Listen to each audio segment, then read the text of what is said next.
RSS ವಿರುದ್ಧ ಮುಂದುವರೆದಿದೆ ಖರ್ಗೆ ಸಮರ. ಇನ್ನು ಸಿದ್ದರಾಮಯ್ಯಗೆ ಮತ್ತೊಂದು ಪತ್ರವನ್ನ ಬರೆದಿದ್ದಾರೆ ಪ್ರಿಯಾಂಕ್ ಖರ್ಗೆ. ಆರ್ಎಸ್ಎಸ್ ಚಟುವಟಿಕೆಗಳಲ್ಲಿ ಆರ್ಎಸ್ಎಸ್ ವಿರುದ್ಧ ಮುಂದುವರೆದಿದೆ ಮತ್ತೊಂದು ಸಮರ ಖರ್ಗೆ ಅವರದು. ಆರ್ಎಸ್ಎಸ್ ಚಟುವಟಿಕೆಗಳಲ್ಲಿ ಸರ್ಕಾರಿ ನೌಕರರು ಭಾಗಿಯಾಗುವಂತಹ ವಿಚಾರ, ನೌಕರರು ಸಂಘ ಸಂಸ್ಥೆಗಳ ಜೊತೆ ಗುರುತಿಸಿಕೊಳ್ಳುವಂತಿಲ್ಲ, ರಾಜಕೀಯ ಚಳವಳಿ ಚಟುವಟಿಕೆಗಳಲ್ಲಿ ಸೇರುವಂತಿಲ್ಲ. ಇತ್ತೀಚಿನ ದಿನಗಳಲ್ಲಿ ಈ ನಿಯಮ ಗಾಳಿಗೆ ತೂರಲಾಗಿದೆ. ಇದನ್ನ ಕಟ್ಟುನಿಟ್ಟಾಗಿ ನಿಷೇಧ ಮಾಡಬೇಕು ಅಂತ ಪ್ರಿಯಾಂಕ್ ಖರ್ಗೆ ಪತ್ರವನ್ನ ಬರೆದಿದ್ದಾರೆ. ಆರ್ಎಸ್ಎಸ್ ವಿರುದ್ಧ ಖರ್ಗೆ ಸಮರ ಇನ್ನೂ ಕೂಡ ಮುಂದುವರಿತಾನೆ ಇದೆ. ಒಂದು ಕಡೆ ಸರ್ಕಾರಿ ಜಾಗಗಳಲ್ಲಿ ಆರ್ಎಸ್ಎಸ್ ಕಾರ್ಯಕ್ರಮಗಳನ್ನ ಮಾಡಬಾರದು, ಬ್ಯಾನ್ ಮಾಡಬೇಕು ಅಂತ ಹೇಳಿಬಿಟ್ಟು ಹೇಳಿಕೆಯನ್ನ ಕೊಟ್ಟು ಸಾಕಷ್ಟು ಜನ ಕೆಂಗಣ್ಣಿಗೆ ಗುರಿಯಾಗಿದ್ರು ಪ್ರಿಯಾಂಕ್ ಖರ್ಗೆ. ಇದೀಗ ತಮಿಳುನಾಡು ಮಾದರಿಯಲ್ಲಿ ಜಾರಿಗೆ ತರಬೇಕು ಅನ್ನುವಂತಹ ಆಲೋಚನೆ ಕೂಡ ಒಂದು ಕಡೆ ನಡೀತಾ ಇದೆ. ಇನ್ನೊಂದು ಕಡೆ ಆರ್ಎಸ್ಎಸ್ ಚಟುವಟಿಕೆಗಳಲ್ಲಿ ಸರ್ಕಾರಿ ನೌಕರರು ಭಾಗಿಯಾಗ್ತಾ ಇದ್ದಾರೆ, ಇದಕ್ಕೂ ಕೂಡ ಬ್ರೇಕ್ ಹಾಕಬೇಕು ಅಂತ ಹೇಳಿಬಿಟ್ಟು ಪತ್ರವನ್ನ ಬರೆದಿದ್ದಾರೆ. ಸಿದ್ದರಾಮಯ್ಯಗೆ ಮತ್ತೊಂದು ಪತ್ರವನ್ನ ಬರೆದಿದ್ದಾರೆ ಪ್ರಿಯಾಂಕ್ ಖರ್ಗೆ. ಸರ್ಕಾರಿ ನೌಕರರ ಕುರಿತಂತೆ ಪತ್ರವನ್ನ ಬರೆದಿರುವಂಥದ್ದು. ಆರ್ಎಸ್ಎಸ್ ಕಾರ್ಯಕ್ರಮಗಳಲ್ಲಿ ಸರ್ಕಾರಿ ನೌಕರರು ಭಾಗಿಯಾಗ್ತಾ ಇದ್ದಾರೆ, ಯಾವುದೇ ಸರ್ಕಾರಿ ನೌಕರ ಈ ರೀತಿ ಸಂಘ ಸಂಸ್ಥೆಗಳ ಜೊತೆ ಗುರುತಿಸಿಕೊಳ್ಳುವಂತಿಲ್ಲ. ಇತ್ತೀಚಿನ ದಿನಗಳಲ್ಲಿ ಈ ನಿಯಮವನ್ನ ಗಾಳಿಗೆ ತೂರಲಾಗಿದೆ, ಎಲ್ಲರೂ ಕೂಡ ಎಲ್ಲಾ ಕಡೆ ಕಾಣಿಸ್ಕೊಳ್ತಾ ಇದ್ದಾರೆ ಅಂತ ಹೇಳ್ಬಿಟ್ಟು, ಸೊ ಇದನ್ನ ಇಲ್ಲಿಗೆ ಸ್ಟಾಪ್ ಮಾಡಬೇಕು ಅಂತ ಹೇಳ್ಬಿಟ್ಟು ಪತ್ರವನ್ನ ಬರೆದಿದ್ದಾರೆ ಪ್ರಿಯಾಂಕ್ ಖರ್ಗೆ ಸಿಎಂ ಸಿದ್ದರಾಮಯ್ಯನವರಿಗೆ. ಇವಾಗ ಹೆಚ್ಚಿನ ಡೀಟೇಲ್ಸ್ ಅನ್ನ ಕೊಡೋದಕ್ಕೆ ನಮ್ಮ ಪ್ರತಿನಿಧಿ ದೀಪಾ ಕುಕ್ಕವಾಡ ದೂರವಾಣಿ ಸಂಪರ್ಕದಲ್ಲಿ ಜಾಯಿನ್ ಆಗ್ತಾ ಇದ್ದಾರೆ. ದೀಪಾ, ಒಂದ್ ಕಡೆ ಆರ್ಎಸ್ಎಸ್ ಏನು ಕಾರ್ಯಕ್ರಮಗಳನ್ನ ಹಮ್ಮಿಕೊಳ್ತಾ ಇತ್ತು ಸರ್ಕಾರಿ ಜಾಗದಲ್ಲಿ, ಅದನ್ನ ನಿಷೇಧಿಸಬೇಕು, ಬ್ಯಾನ್ ಮಾಡಬೇಕು ಅಂತ ಹೇಳ್ಬಿಟ್ಟು ಒಂದು ಹೇಳಿಕೆಯನ್ನ ಕೊಟ್ಟಿದ್ರು ಪ್ರಿಯಾಂಕ್ ಖರ್ಗೆ. ಕೆಂಗಣ್ಣಿಗೂ ಕೂಡ ಗುರಿಯಾಗಿದ್ರು. ಇದೀಗ ಮತ್ತೊಂದು ಪತ್ರವನ್ನ ಬರೆದಿದ್ದಾರೆ ಸಿಎಂ ಸಿದ್ದರಾಮಯ್ಯನವರಿಗೆ. ಅಪ್ಡೇಟ್ಸ್ ಕೊಡೋದಾದ್ರೆ ದೀಪಾ. ರೋಜಾ, ಇನ್ನೊಂದು ಪತ್ರವನ್ನ ಇವತ್ತು ಸಿಎಂ ಸಿದ್ದರಾಮಯ್ಯ ಅವರಿಗೆ ಪ್ರಿಯಾಂಕ್ ಖರ್ಗೆ ಬರೆದಿರುವಂತಹದ್ದು. ಪ್ರಮುಖವಾಗಿ ಏನು ಈ ಒಂದು ಆರ್ಎಸ್ಎಸ್ ಕಾರ್ಯಕ್ರಮ ಆಗಿರಬಹುದು ಅಥವಾ ಇನ್ನಿತರ ಒಂದಿಷ್ಟು ಸಂಘ ಸಂಸ್ಥೆಗಳ ಜೊತೆಗೆ ನೌಕರರು ಅಂದ್ರೆ ಸರ್ಕಾರಿ ನೌಕರರು ಗುರುತಿಸಿಕೊಳ್ಳುವಂತಹ ಕೆಲಸವಾಗ್ತಾ ಇದೆ. ಇತ್ತೀಚೆಗೆ ನಡೆದಂತಹ ಕಾರ್ಯಕ್ರಮದಲ್ಲೂ ಕೂಡ ಅವರು ಗುರುತಿಸಿಕೊಂಡಿರೋದು ಗಮನಕ್ಕೆ ಬಂದಿದೆ. ಇದರ ಜೊತೆಗೆ ಒಂದು ನಿಯಮ ಇದೆ, ಸರ್ಕಾರಿ ನೌಕರರಿಗೆ ಯಾವುದೇ ರಾಜಕೀಯ ಕಾರ್ಯಕ್ರಮಗಳು, ಯಾವುದೇ ರಾಜಕೀಯ ನಾಯಕರುಗಳು ಅಥವಾ ಯಾವುದೇ ಸಂಘ ಸಂಸ್ಥೆಗಳ ಜೊತೆ ಅವರು ಇರುವಂತಿಲ್ಲ, ವಂತಿಕೆ ಅನ್ನುವಂತಹದನ್ನ ಕೊಡುವಂತಿಲ್ಲ. ಆದ್ರೂ ಕೂಡ ಈ ರೀತಿಯಾದಂತಹ ಘಟನೆಗಳು ಪುನರಾವರ್ತಿತ ಆಗ್ತಿದೆ ಅನ್ನುವಂತಹ ನಿಟ್ಟಿನಲ್ಲಿ ಪತ್ರ ಬರೆದಿದ್ದಾರೆ. ಈ ಪತ್ರದಲ್ಲಿ ಇದನ್ನ ಕೂಡಲೇ ನಿಷೇಧಿಸಬೇಕು, ಇದಕ್ಕೆ ಕಟ್ಟುನಿಟ್ಟಿನಾದಂತಹ ಕ್ರಮಗಳನ್ನ ತೆಗೆದುಕೊಳ್ಬೇಕು. ಈ ರೀತಿ ನೌಕರರು ಸಂಘ ಸಂಸ್ಥೆಗಳು, ಅದು ಆರ್ಎಸ್ಎಸ್ ಆಗಿರಬಹುದು ಅಥವಾ ಬೇರೆ ಬೇರೆ ಸಂಘ ಸಂಸ್ಥೆಗಳು ರಾಜಕೀಯ ಕಾರ್ಯಕ್ರಮಗಳಲ್ಲಿ ಭಾಗವಹಿಸುವುದು ಸರಿಯಲ್ಲ, ಕೂಡಲೇ ಇದಕ್ಕೊಂದು ಕಡಿವಾಣ ಹಾಕಿ ಅನ್ನುವಂತಹ ಪತ್ರವನ್ನ ಬರೆದಿದ್ದಾರೆ. ಇದಕ್ಕೆ ಸಿದ್ದರಾಮಯ್ಯ ಯಾವ ರೀತಿಯಾಗಿ ರಿಯಾಕ್ಟ್ ಮಾಡ್ತಾರೆ, ಜೊತೆಗೆ ಇವತ್ತು ಕ್ಯಾಬಿನೆಟ್ ಇರೋದ್ರಿಂದ ಇದು ಕೂಡ ಚರ್ಚೆ ಆಗುವಂತಹ ಸಾಧ್ಯತೆಗಳು ಕೂಡ ಇದೆ. ರೋಜಾ, ಆಲ್ರೈಟ್, ಥ್ಯಾಂಕ್ ಯು ದೀಪಾ ತಮ್ಮೆಲ್ಲ ಡೀಟೇಲ್ಸ್ಗಾಗಿ.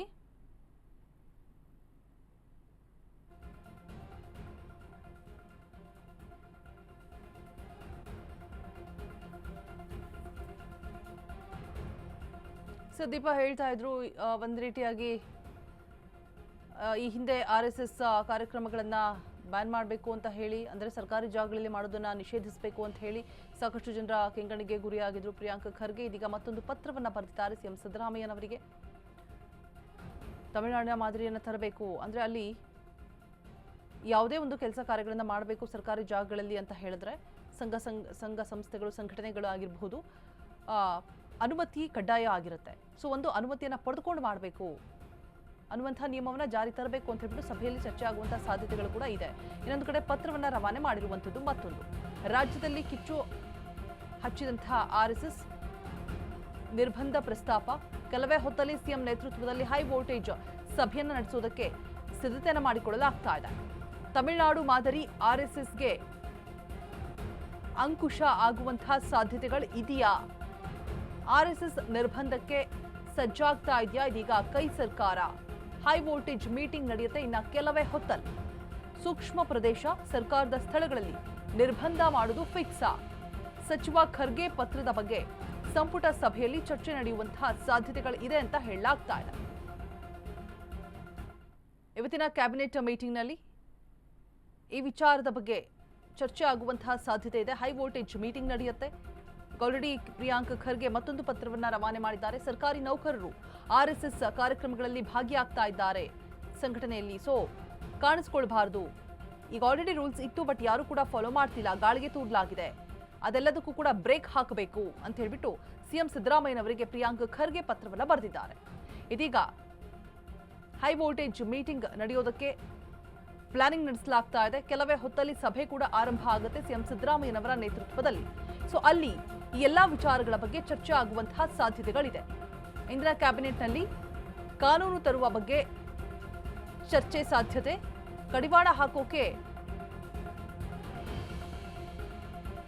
ಕಾನೂನಿನಲ್ಲಿರುವಂತಹ ಇತಿಮಿತಿಗಳೇನು, ಹಾಗೆ ಸಾರ್ವಜನಿಕ ಸ್ಥಳಗಳಲ್ಲಿ RSS ಚಟುವಟಿಕೆಗಳಿಗೆ ಬ್ರೇಕ್ ಬೀಳುತ್ತಾ, ಸಿಎಂ ನೇತೃತ್ವದ ಸಂಪುಟ ಸಭೆಯಲ್ಲಿ ಗಂಭೀರವಾದಂತಹ ಚರ್ಚೆ ನಡೆಯುವಂತಹ ಸಾಧ್ಯತೆಗಳಿದೆ. ಇಂದು ಮಧ್ಯಾಹ್ನ 12:30ಕ್ಕೆ ನಡೆಯಲಿದೆ ಸಂಪುಟ ಸಭೆ. ಶಾಲೆ ಕಾಲೇಜು ಮೈದಾನಗಳಲ್ಲಿ ಚಟುವಟಿಕೆಗೆ ಬ್ರೇಕ್ ಬೀಳುವಂತಹ ಸಾಧ್ಯತೆಗಳಿದೆ ಅಂತ ಹೇಳಲಾಗ್ತಾ ಇದೆ. ಇನ್ನು RSS ಚಟುವಟಿಕೆಗೆ ಪೊಲೀಸ್ ಅನುಮತಿ ಕಡ್ಡಾಯ ಆಗಿರುತ್ತೆ.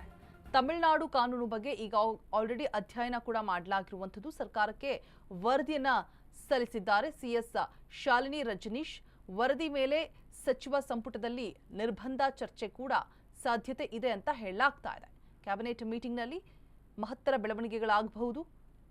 ಹಾಗೆ RSS ಕಾರ್ಯಕ್ರಮಗಳಿಗೆ ಕಡಿವಾಣ ಹಾಕೋದಕ್ಕೆ ಸಿದ್ಧತೆಗಳು, ಪ್ಲಾನಿಂಗ್ ನಡೀತಾ ಇದೆಯಾ ಅನ್ನುವಂತಹ ಅನುಮಾನ ಮೂಡ್ತಾ ಇದೆ. ಬಿಕಾಸ್ ಈಗ ಆಲ್ರೆಡಿ ಪ್ರಿಯಾಂಕ್ ಖರ್ಗೆ 2 ಪತ್ರವನ್ನ ರವಾನೆ ಮಾಡಿದ್ದಾರೆ ಸಿಎಂ ಸಿದ್ದರಾಮಯ್ಯನವರಿಗೆ.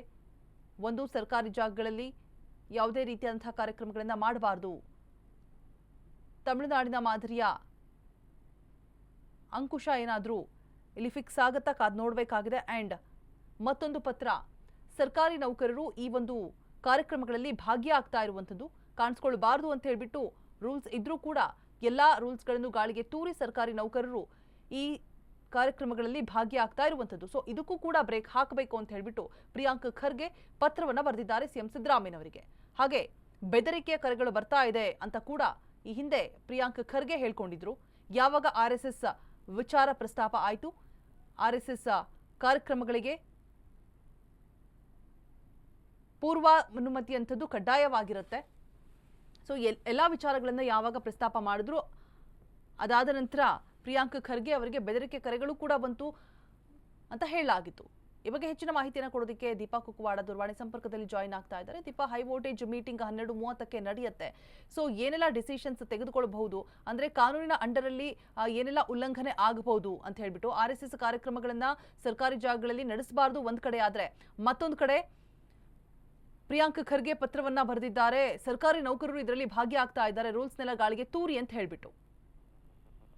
ರೋಜಾ, ಎಲ್ಲೋ ಒಂದ್ ಕಡೆ ಇರುವಂತಹ, ಅಂದ್ರೆ ಪ್ರಮುಖವಾಗಿ ಏನು ಅವ್ರು ಲೆಟರ್ ನ ಬರೆದ್ರು, ಆ ಲೆಟರ್ ನ ಬರೆದ ನಂತರದಲ್ಲಿ ಆದಂತಹ ಘಟನೆಗಳು ಎಲ್ರಿಗೂ ಕೂಡ ಇದೆ. ಅವರು ವಿಡಿಯೋ ಕೂಡ ಹಂಚಿಕೊಂಡಿದ್ರು.